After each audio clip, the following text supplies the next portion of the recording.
प्रभु यीशु में आप सभी को जय मसीह की। मैं विश्वास करती हूँ आप सभी बिल्कुल ठीक प्रकार से होंगे। आज हम बात करेंगे उपवास के बारे में। आखिर उपवास हमारे जीवन में इतना महत्वपूर्ण क्यों है, क्यों हमें अपने जीवन में उपवास करना चाहिए। मेरे प्रियो, मैं आपको बताना चाहती हूँ उपवास हमारे जीवन में बहुत महत्वपूर्ण है। जब हम उपवास के साथ में परमेश्वर से प्रार्थना करते हैं तो परमेश्वर हमारी प्रार्थना को सुनता है। चाहे हम किसी भी विषय को लेकर प्रार्थना कर रहे हों, परमेश्वर हमारी विनती, हमारी प्रार्थना को सुनता है। लेकिन हमारा उपवास बिल्कुल वैसा ही होना चाहिए जैसा परमेश्वर को पसंद है। हमारा उपवास दिखावटी ना हो, हमारा उपवास सिर्फ ऐसा ना हो कि हम सिर्फ भूखे हैं, हम प्यासे हैं, हम अपने शरीर को तकलीफ़ दे रहे हैं, क्योंकि ऐसा उपवास परमेश्वर को पसंद नहीं है। परमेश्वर जिस प्रकार के उपवास को पसंद करता है, वो चाहता है कि हम अपने मनों को फाड़कर, हम अपने संपूर्ण हृदय के साथ, उपवास के साथ परमेश्वर से प्रार्थना करें। और हमारे उपवास दिखावटी ना हो कि लोगों को पता चल जाए कि हाँ, इन्होंने उपवास करा है ना।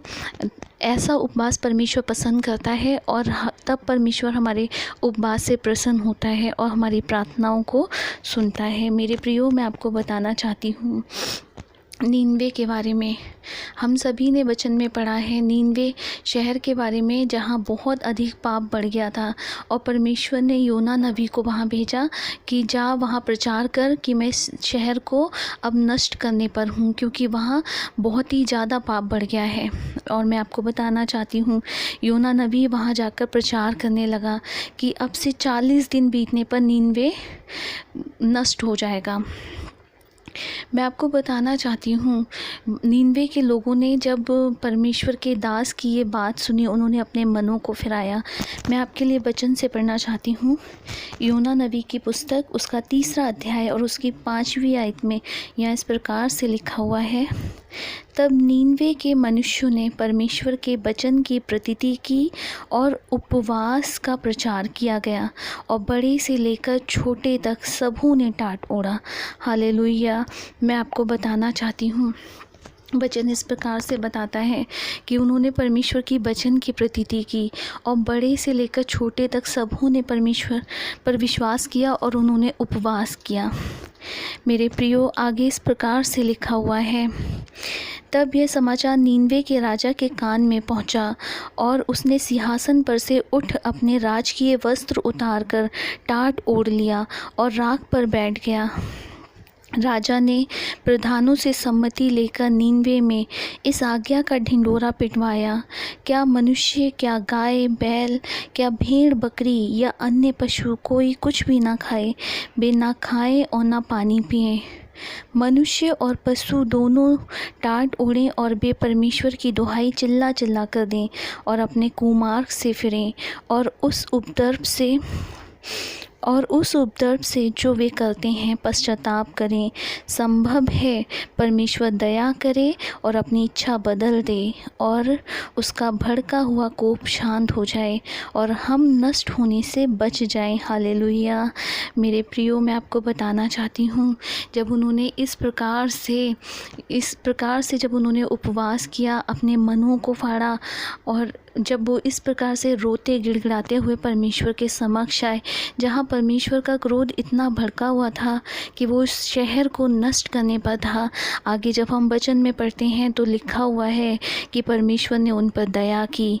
वहाँ इस प्रकार से लिखा है, जब परमेश्वर ने उनके कामों को देखा कि वे कुमार्ग से फिर रहे हैं, तब परमेश्वर ने अपनी इच्छा बदल दी और उनकी जो हानि करने की ठानी थी उसको ना किया। हालेलुया। मेरे प्रियो, कई बार हमारा उपवास, हमारी प्रार्थनाएं हमारी बुरी बातों को बदल देती हैं और परमेश्वर हम पर दया करता है। परमेश्वर जो कि हमें दंड देने पर है, परमेश्वर जो कि हम किसी परेशानी में जाने पर हैं, परमेश्वर उन विपत्तियों को, उन परेशानियों को, उन दंड को हमारे जीवन से हटा देता है। परमेश्वर हम पर दया करता है, हम पर उसकी दया बनी रहती है, उसकी शांति हमारे जीवनों में बनी रहती है। लेकिन कब? जब हम सच्चे मन से बिल्कुल वैसा ही उपवास जैसा परमेश्वर को पसंद है, इस प्रकार का उपवास करके परमेश्वर के निकट आते हैं, अपने मनों को फाड़कर उसके निकट आते हैं। तो मेरे प्रियो, उपवास हमारे जीवन में बहुत महत्वपूर्ण है, लेकिन ऐसा उपवास जो परमेश्वर को पसंद आए। ऐसा उपवास नहीं कि हाँ, हमने भोजन त्याग दिया है, हम कुछ खा नहीं रहे हैं, हम कुछ पी नहीं रहे, इस प्रकार से तो हम अपने शरीर को कष्ट दे रहे हैं। हमें ऐसा उपवास करना है जो परमेश्वर को पसंद आए। अब से आप अपने आप से पूछें, क्या मैंने ऐसा उपवास करा है जो परमेश्वर को पसंद आएगा? क्या मैंने इस उपवास में क्या किया? मैंने खाना छोड़ दिया, मैंने पानी छोड़ दिया। परमेश्वर ऐसा नहीं चाहता कि अपने आप को कष्ट दो। परमेश्वर चाहता है कि आप उपवास करो। पर यशाया में लिखा हुआ है कि जब तू उपवास करे तो किसी को भूखा देख उसको खाना दे, किसी को नंगा देखे तो उसको वस्त्र दे। अगर हमसे ऐसा हो पाता है, हम ऐसा कर सकते हैं, तो हमें ऐसा ज़रूर करना चाहिए।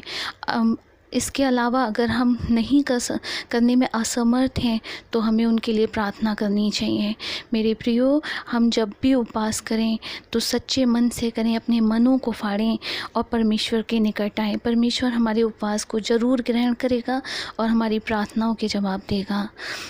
हालेलुया। परमेश्वर का धन्यवाद हो।